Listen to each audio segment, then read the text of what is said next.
जय हिंद साथियों, नमस्कार। स्वागत है आप सभी प्यारे भाइयों का एक बार फिर से डागर कॉन्सेप्ट के इस ऑनलाइन प्लेटफॉर्म पर। भाई जो भी मेरे भाई आर्मी की तैयारी कर रहे हैं, एयरफोर्स नेवी की तैयारी कर रहे हैं, सभी भाइयों के लिए क्लास जरूरी है। दोस्तों इस क्लास को जरूर देखा करो। जो भी भाई बीएसएफ ट्रेड्समैन वगैरह की तैयारी कर रहे हैं वो भाई इस क्लास को जरूर देखा करो, ठीक है। चलिए दोस्तों, ज्यादा बातें ना करते हुए शुरुआत करते हैं आज के अपने इस लाइव सेशन की। चलिए मेरे भाई दोस्तों, एक बार मैं आपको क्लियर कर देता हूं कि ये जो क्लास है ये लाइव प्रीमियर क्लास है। यहां मैं आपके कमेंट का जवाब बोल के नहीं दे सकता। डागर कॉन्सेप्ट की आईडी से जो आपको रिप्लाई मिलेगा आप समझ लेना कि वो रिप्लाई भाई मेरे भाई मैं नहीं किया है, ठीक है। चलिएगा दोस्तों, शुरुआत करते हैं आज के अपने लाइव सेशन की। क्वेश्चन को दोस्तों आप भी करके देखा करो, नहीं हो तो मैं सॉल्यूशन बताने वाला हूं, उसको जरूर देखा करो। चलिए दोस्तों शुरुआत करते हैं। दोस्तों ऐसा सवाल टाइम एंड वर्क से अपने को पेपर में जरूर देखने को मिलता है।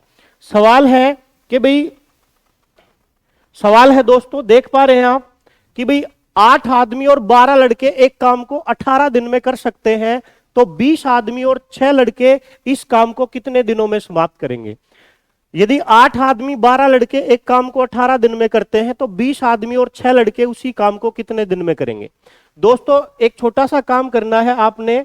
ऐसे सवाल को सोल्व करते समय दिनों की संख्या को हमेशा ऊपर लिख लेना है। बाद के जो पुरुष दिए हुए होंगे, जो पहले के पुरुष दिए हुए होंगे, दोस्तों बाद में जो पुरुष देगा ना उसको हमेशा पहले वाले पुरुषों से भाग करना है। बाद की जो महिला देगा उसको हमेशा पहले वाली महिलाओं से भाग करना है। मतलब बाद के पुरुष बटे पहले के पुरुष, बाद की महिला बटे पहले की महिला। दोस्तों अगर लड़कों का भी जिक्र कर दे तो बाद के बॉयज बटे पहले के बॉयज। इतना सा काम आपने इस सवाल को सोल्व करने के लिए करना है, आपका आंसर आसानी से निकल के आ जाएगा। दोस्तों दिनों की संख्या सवाल में दे रखी है 18 ऊपर लिख देंगे। दोस्तों बाद में 20 आदमी है, 20 यहां लिखिए। पहले 8 आदमी है, 8 यहां लिखिए। दोस्तों बाद में 6 लड़के हैं, 6 यहां लिखिए। पहले 12 लड़के हैं, 12 यहां लिखिए। दोस्तों 18 को छोड़ देंगे, पहले हम 8 और 12 का एलसीएम लेंगे तो मेरे भाई 24 आ जाएगा। 8 तिया 24, 20 गुना 3 ये 60 बन जाएगा। 12 दूनी 24, दोस्तों ये 12 बन जाएगा। तो दोस्तों 72 बटा में 24, 72 को अगर दोस्तों हम 24 से काट दें तो 3 बार में कट जाएगा। यानी कि इस वैल्यू को सोल्व करने पे जो रिजल्ट आया वो 3 आया।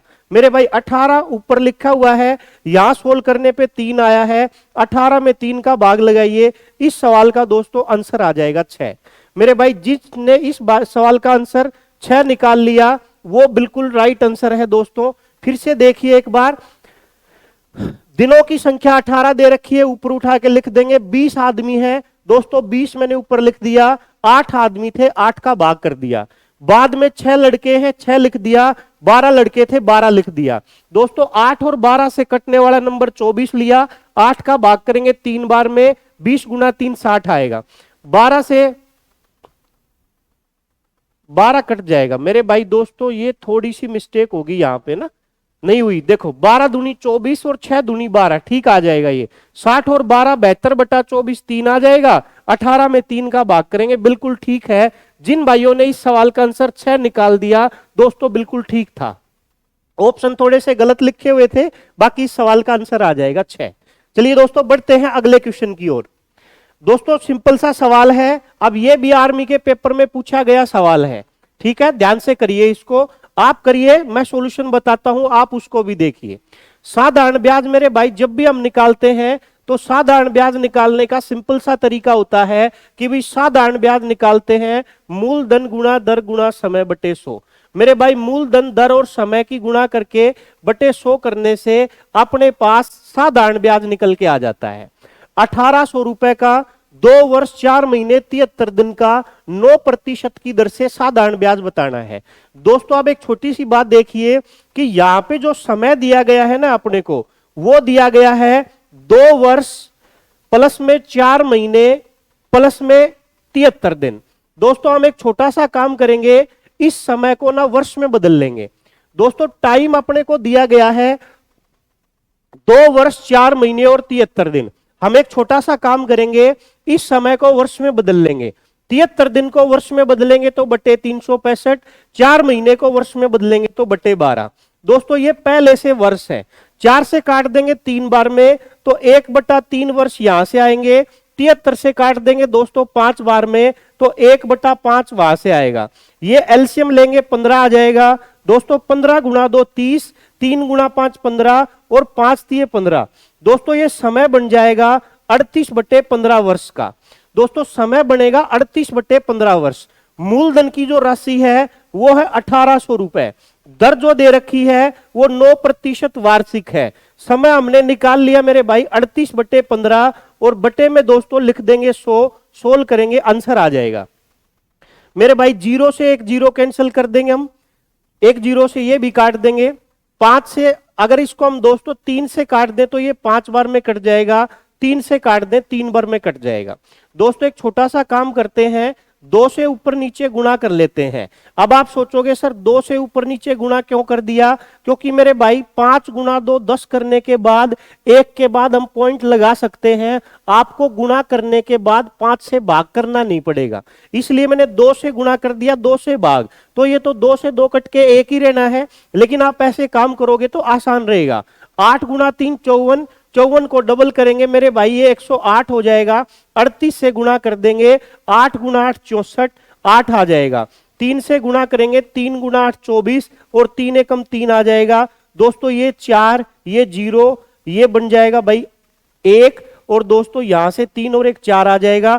10 के नाम का पॉइंट लगा देंगे दोस्तों, ये 410.4 आएगा जो कि ऑप्शन में है नहीं। फिर से देख लेते हैं एक बार। 1800 मूलधन दे रखा है, 9% दर है, 2 वर्ष 4 महीने 73 दिन का समय है। दोस्तों ये 1/5 बनेगा, ये 1/3 बनेगा। एलसीएम 15 लिया, ये 15 गुणा 2 30, 3 से 5 और 5 से 3 मेरे भाई ये 38/15 आएगा। यहां लिख देंगे, सोल्व करेंगे, 2 0 से 2 0 कैंसिल कर देंगे। 3 से 3 बार में, 3 से 5 बार में। 2 से ऊपर नीचे गुणा इसलिए कर दिया ताकि अपने पास 0 आ जाए। दोस्तों फिर मैंने क्या किया, गुणा कर दी। 18 गुणा 3 54 का डबल ये 108 आएगा। 38 से गुणा करेंगे 64, 8 एकम 8, 3 की 8 में गुणा 24 और 3 4, 6 और 4 10, 8 2 10। बिल्कुल दोस्तों इस सवाल का राइट आंसर आएगा डी, यानी कि इनमें से कोई नहीं। इसका आंसर आ जाएगा दोस्तों 410.4। दोस्तों ये पिछला पुराना आया हुआ पेपर है जिसको हम यहाँ पे करने लग रहे हैं। उम्मीद है आप इसको समझ पाएंगे। चलिए बढ़ते हैं अगले क्वेश्चन की ओर। चलिए दोस्तों अगला छोटा सा क्वेश्चन है, जल्दी से कमेंट करके बताइए व्यर्थ की परिधि का सूत्र क्या होगा।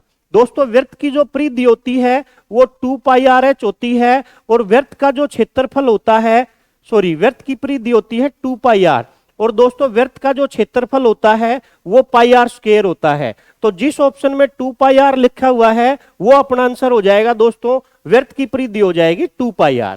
चलिए दोस्तों बढ़ते हैं अगले क्वेश्चन की ओर। क्वेश्चन नंबर 4 दोस्तों लिखा हुआ है दो संख्याओं का गुणनफल 120 है, उनके वर्गों का योग 289 है, दोनों संख्याओं का योग कितना होगा।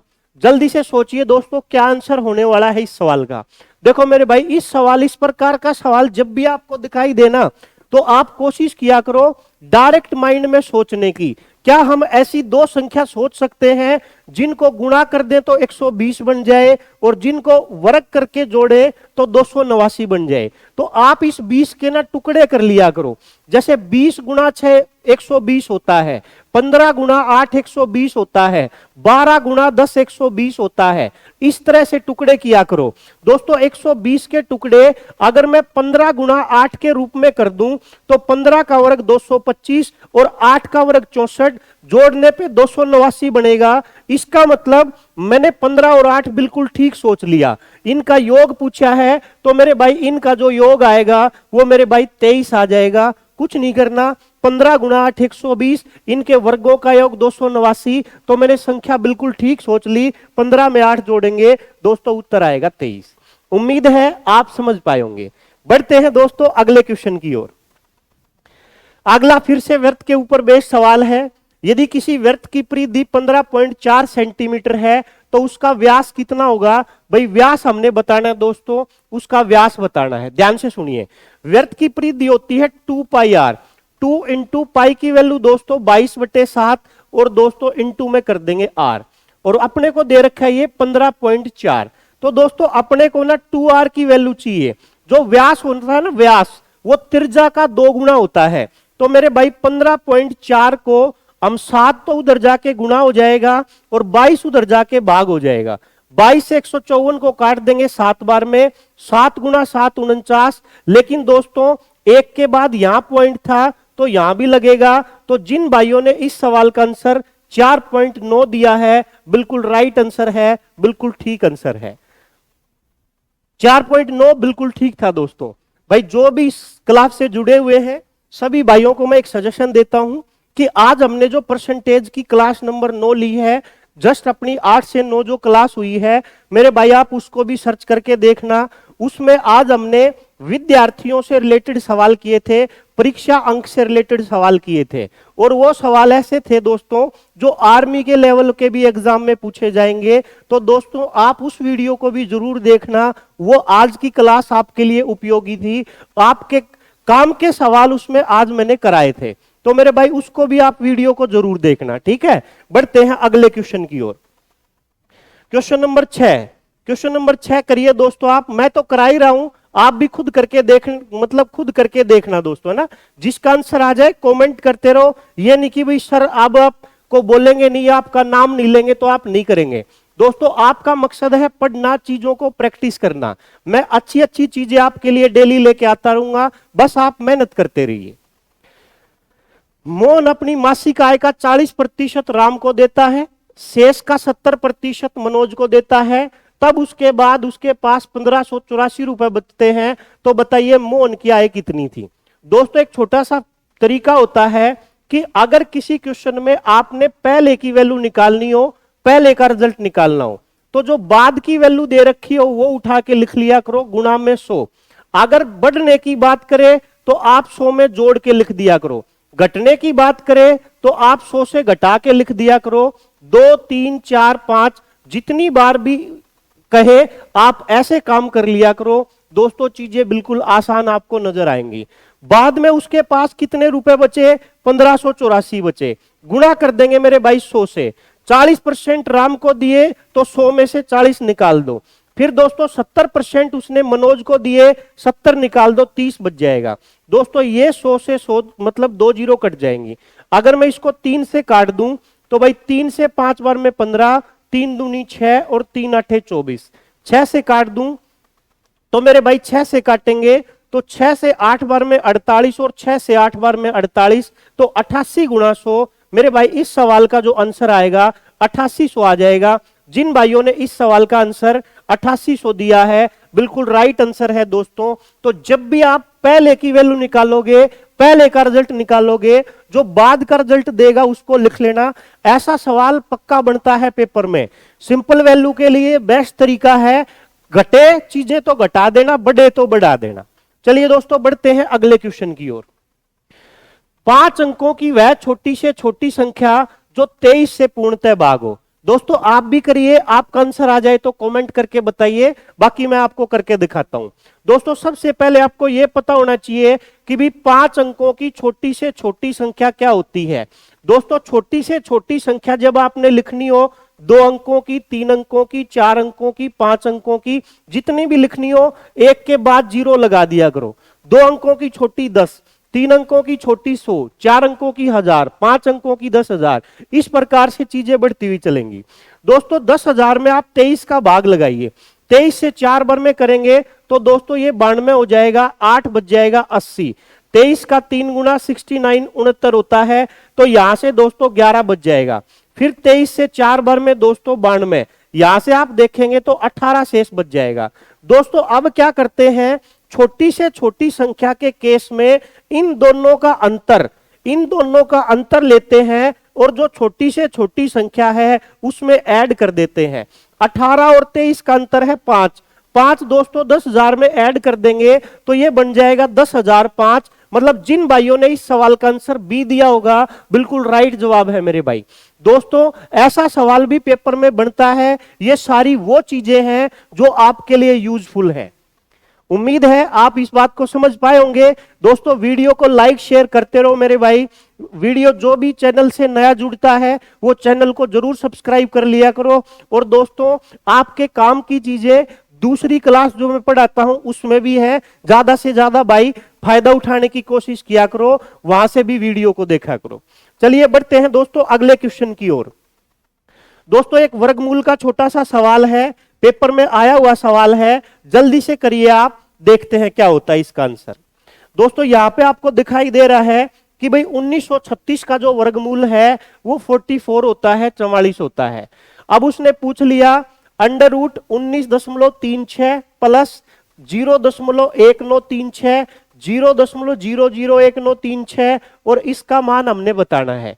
दोस्तों देखो होता क्या है कि जब भी हम संख्याओं का वर्गमूल निकालते हैं तो क्या करते हैं, दशमलव अंक हमेशा आधे हो जाते हैं। अगर प्रश्न में 2 अंकों के बाद दशमलव है तो 1 के बाद लगा देंगे, 4 के बाद है 2 के बाद लगा देंगे, 6 के बाद है 3 के बाद लगा देंगे, 8 के बाद है 4 के बाद लगा देंगे। मतलब दशमलव अंक हमेशा आधे हो जाते हैं। दोस्तों दशमलव अंक हमेशा आधे हो जाते हैं, तो यहां से अगर हम इसको सोल्व करना चाहें तो मेरे भाई सबसे पहले लिखा हुआ है 19.36। तो उसने दोस्तों बता दिया कि 1936 का वर्गमूल होता है 44। फिर आगे लिखा हुआ है दोस्तों 0.1936। दोस्तों यहां पे भी हम लिख देंगे 44। फिर दोस्तों आगे लिख दिया उसने 0.001936। दोस्तों इसके लिए भी लिख देंगे 44। फिर दोस्तों लास्ट में लिख दिया 0.000136, इसके लिए भी हम लिख देंगे 44। लेकिन मेरे भाई ध्यान से सुनिए, कुछ नहीं करेंगे। यहां 2 के बाद पॉइंट है तो यहां 1 के बाद लग जाएगा, यहां 4 अंकों के बाद पॉइंट है तो यहां 2 अंकों के बाद लग जाएगा, यहां 6 अंकों के बाद पॉइंट है तो यहां 3 अंकों के बाद लग जाएगा, यहां 8 अंकों के बाद पॉइंट है तो यहां 4 अंकों के बाद लग जाएगा। मेरे भाई इनको जोड़ देंगे, अपना उत्तर आसानी से निकल के आ जाएगा। सबसे पहले है 4.4, उसके बाद है दोस्तों 0.44, उसके बाद है मेरे भाई 0.44, 0.44, उसके बाद है 0.0044। दोस्तों इसको जोड़ेंगे तो ये 4 बनेगा, ये 4 और 4 8, फिर से 8, फिर से 8 और 4। तो दोस्तों 4.884, यानी कि जिन भाइयों ने इस प्रश्न का उत्तर ए ऑप्शन दिया है बिल्कुल राइट है। एक छोटी सी बात ध्यान रखनी है कि दशमलव अंक हमेशा आधे हो जाते हैं, आधा करना है, इसके अलावा मेरे भाई कुछ नहीं करना है। चलिए दोस्तों बढ़ते हैं अगले क्वेश्चन की ओर। क्वेश्चन नंबर 9 बड़ा ही प्यारा सवाल है दोस्तों, छोटा सा सवाल है। यह सिंप्लीफिकेशन की चीजें आपको आनी चाहिए। जैसा सवाल आपके सामने है इतनी छोटी छोटी बातें आपको पता होनी चाहिए। जल्दी से कमेंट करके आंसर बताइए, मैं भी बताता हूं। दोस्तों जब भी किसी संख्या की पावर में कोई सम संख्या होती है तो उसका रिजल्ट हमेशा पॉजिटिव आता है। तो -1 की पावर चाहे सम संख्या है तो यहां से जो रिजल्ट निकलेगा वो पॉजिटिव निकलेगा। तो 1 की पावर चाहे कितने भी है 1 ही रहेगा। दोस्तों किसी संख्या की पावर नेगेटिव का मतलब होता है वो संख्या भाग में जाके पॉजिटिव हो जाती है। तो मेरे भाई 5 की पावर -1 को आप लिख सकते हो 1/5, 3 की पावर -1 को लिख सकते हो 1/3। मेरे भाई आगे अगर हम इसको सोल्व करेंगे तो एलसीएम 15 ले लेंगे, 5 तिये 15 और 3 पंजे 15। मेरे भाई 1/8/15 आ जाएगा, 15 पलट के ऊपर आ जाएगा और मेरे भाई 8 नीचे रह जाएगा, यानी कि ये ऊपर पलट के गुना हो जाएगा। तो जिन भाइयों ने इस सवाल का आंसर 15/8 दिया होगा बिल्कुल राइट आंसर है दोस्तों, बिल्कुल ठीक आंसर है। चलिए दोस्तों बढ़ते हैं अगले क्वेश्चन की ओर। भाई जो भी भाई चैनल से नए जुड़ते हैं चैनल को लाइक शेयर जरूर कर दिया करो। मेरे भाई जो भी भाई देख रहे हैं एक बार लाइक शेयर कर दो सारे भाई इस वीडियो को, ताकि ज्यादा से ज्यादा बच्चों तक ये बात पहुंच सके। भाई लाइक शेयर जरूर कर दिया करो दोस्तों वीडियो को। चलिए अगला सवाल छोटा सा है, लिखा हुआ भाई 10/24। दोस्तों लिखा हुआ है 10/24, 15/27, 20/21। दोस्तों इनका हमने एलसीएम बताना है। तो दोस्तों जब भी आपने एलसीएम एचसीएफ लेना हो भिन्नों का तो याद रखिएगा एलसीएम अगर पूछ लिया तो ऊपर का एलसीएम नीचे का एचसीएफ। 10 15 20 का एलसीएम लेंगे। दोस्तों मैंने आपको एलसीएम पढ़ाया तब बताया था 20 में अगर 15 का भाग नहीं जाता डबल करेंगे, 40 में नहीं जाएगा 3 गुना कर देंगे 60 में जाएगा। दोस्तों एक ऐसा नंबर जो इन तीनों संख्याओं को भाग कर दे 3, तो 60 बटा में 3 जिस ऑप्शन में है वो उत्तर आ जाएगा। दोस्तों इस सवाल का आंसर आ जाएगा बी। जिन भाइयों ने इस सवाल का आंसर बी दिया है बिल्कुल राइट आंसर है। दोस्तों ऐसे वैल्यू को ना हम कभी कट नहीं करेंगे, ये बात ध्यान रखिएगा आप। कभी आप इसको काट के सोचो कि इसका आंसर 20 है और 20 ऑप्शन में नहीं है और गलती से आप इसका आंसर डी टिक करोगे, डी गलत हो जाएगा। दोस्तों काटने पे ये चीजें गलत हो जाएंगी, इसका मतलब ये 20/1 बन जाएगा। और दोस्तों इन कैल्शियम 20 नहीं है, इन कैल्शियम 60 है, तो कभी काटना मत। जिन भाइयों ने डी कमेंट किया होगा वो गलत होगा। चलिए दोस्तों बढ़ते हैं अगले क्वेश्चन की ओर। फिर से दोस्तों एक सिंप्लीफिकेशन का छोटा सा सवाल है। ऐसा सवाल पेपर में पक्का देखने को मिलता है। देखो कुछ नहीं करना, बोर्ड मास रूल ध्यान रखिएगा। पहले ब्रैकेट फिर ऑफ यानी के का, और दोस्तों फिर डिवाइड मल्टीप्लाई एडिशन, और फिर लास्ट में सबसे लास्ट में दोस्तों सब्ट्रैक्शन, भाग फिर गुणा फिर प्लस फिर माइनस। तो दोस्तों गुणा पहले होगी, इनकी गुणा करेंगे तो 600, 600 में 25 जोड़ेंगे तो ये 625 बन जाएगा। दोस्तों 15 को 5 से भाग करेंगे तो ये 3, 28 में से 3 घटाओगे तो 25 बन जाएगा। और मेरे भाई 625/25। जिन भाइयों ने इस सवाल का आंसर 25 दिया बिल्कुल राइट आंसर है। दोस्तों याद रखिएगा सबसे पहले भाग, भाग के बाद गुणा, गुणा के बाद प्लस और सबसे लास्ट में माइनस। चलिए भाई जिन भाइयों का ए ऑप्शन था बिल्कुल ठीक था। चलिए दोस्तों अगला सवाल छोटा सा है, गुणनखंड का है, द्विघात समीकरण का है। लिखा हुआ है x² प्लस 9x प्लस 14 के गुणनखंड क्या है। दोस्तों 7 गुणा 2 14 होता है, 7 और 2 9 होता है। x के साथ दोनों को लिख दीजिए, उत्तर आ जाएगा x + 7 x + 2। जिन भाइयों ने इस सवाल का आंसर सी ऑप्शन दिया है बिल्कुल राइट आंसर है, बिल्कुल राइट आंसर है। दोस्तों ऐसे सवाल को सोल्व करने के लिए कुछ नहीं करना, 7 गुणा 2 14 होता है, 7 2 9 होता है, x के साथ लिख दीजिए, उत्तर आ जाएगा। बढ़ते हैं अगले क्वेश्चन की ओर। लाइक शेयर करते रहो भाई। अगला सवाल दोस्तों अनुपात टॉपिक से है, यह सिक्कों वाला सवाल है, ध्यान से समझने का प्रयास करना। मैंने अनुपात जब पढ़ाया था 8 से 9 वाली क्लास में तो ऐसे 4-5 सवाल कराए थे। अगर आपको यह सवाल नहीं आता तो वहां से वीडियो में जाके आप अच्छे से सीख सकते हो। एक थैले में 1 रुपए 50 पैसे और 25 पैसे के सिक्के हैं, जिनका अनुपात जो है वो 5:6:8 है। दोस्तों कहता है कि यदि कुल 240 रुपए हैं तो 25 पैसे के सिक्के कितने हैं। दोस्तों अगर थैले में रुपए दे रखे हो तो इस वैल्यू को डायरेक्ट रुपए में बदल दिया करो। कैसे बदलेंगे ध्यान से सुनिएगा। अगर 1 रुपए के 5 सिक्के होंगे तो 5 रुपए बनेंगे, 50 पैसे के 6 सिक्के होंगे तो 3 रुपए बनेंगे, और दोस्तों 25 पैसे के 8 सिक्के होंगे तो 2 रुपए बनेंगे। मेरे भाई सबको मिला दे तो 10 रुपए बनेंगे। जो प्रश्न में 240 बता रखे हैं, 0 से 0 काट देंगे, 1 अनुपात की वैल्यू आएगी 24। जिसके संख्या पूछे उसी के अनुपात में गुणा। मेरे भाई 24 की 8 की गुणा कर देंगे, 24 गुणा 8 192 होता है। तो इस सवाल का जो राइट आंसर है दोस्तों ए ऑप्शन आ जाएगा। जिन भाइयों ने ए ऑप्शन दिया बिल्कुल राइट आंसर है मेरे भाई। चलिए बढ़ते हैं दोस्तों अगले क्वेश्चन की ओर। दोस्तों ये भी एक अच्छा सवाल है, आपके काम का सवाल है। लिखा हुआ है 40 संतरों का विक्रय मूल्य 30 संतरों के क्रय मूल्य के बराबर है, तो बताइए लाभ या हानि प्रतिशत क्या है। दोस्तों ध्यान से सुनिए, यह कंफ्यूजन करने वाला सवाल है, लेकिन आज के बाद आपका कंफ्यूजन बिल्कुल दूर हो जाएगा। आप मेरी छोटी सी बात सुनिए। देखो यहां लिखे हुए मूल्य को देखा करो, यहां पे जो मूल्य लिखा हुआ होगा ना और इसके साथ में जो ये संख्या होगी वो इसी की हो जाएगी। यहां पे दोस्तों विक्रय मूल्य के साथ 30 है तो इसका मतलब विक्रय मूल्य 30 है और क्रय मूल्य 40 है। 40 की चीज 30 में बेचना, 10 की हानि हो जाना, बटे में नीचे क्रय मूल्य और दोस्तों गुणा में 100, 0 कट जाएंगी, 100 को 4 से काटेंगे, 25% की हानि आ जाएगी। जिन भाइयों ने ए ऑप्शन दिया है वो बिल्कुल राइट आंसर है। जिन भाइयों ने ए ऑप्शन के अलावा जवाब दिया है वो दोस्तों गलत था।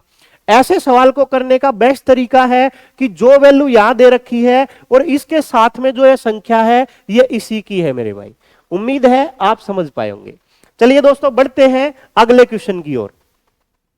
साइन जीरो की वैल्यू और भाई कोस जीरो का जो मान है वो बताना आपने कितना होता है। आप बताइए साइन जीरो का मान कितना होता है? अरे साइन जीरो का मान कितना होता है? आप बोलेंगे सर जीरो ही होता है। कोस जीरो का मान कितना होता है? आप बोलेंगे सर एक होता है। तो भाई जीरो प्लस एक कितना होता है? तो एक होता है। ये दोस्तों आर्मी के पेपर में आया हुआ क्वेश्चन था। जो सारणी होती है, टेबल जो होती है, वहां से ट्रिग्नोमेट्री से जब सवाल आता है ना आर्मी के एग्जाम में, तो ऐसी वैल्यू एक जरूर पूछता है मेरे भाई। तो उस टेबल को आप पक्का याद कर लेना। तो दोस्तों आज की क्लास में हम 15 सवाल पूरे कर चुके हैं। आप जो भी भाई अपने से जुड़ते हैं उन सभी भाइयों का बहुत बहुत आभार, ढेर सारा प्यार। दोस्तों आप अपना प्यार यूं ही बनाए रखें, वीडियो को लाइक शेयर करते रहें। बहुत बहुत धन्यवाद दोस्तों, थैंक यू। मिलते हैं फिर अगली क्लास में इसी उत्साह उमंग के साथ। तब तक के लिए जय हिंद, जय भारत।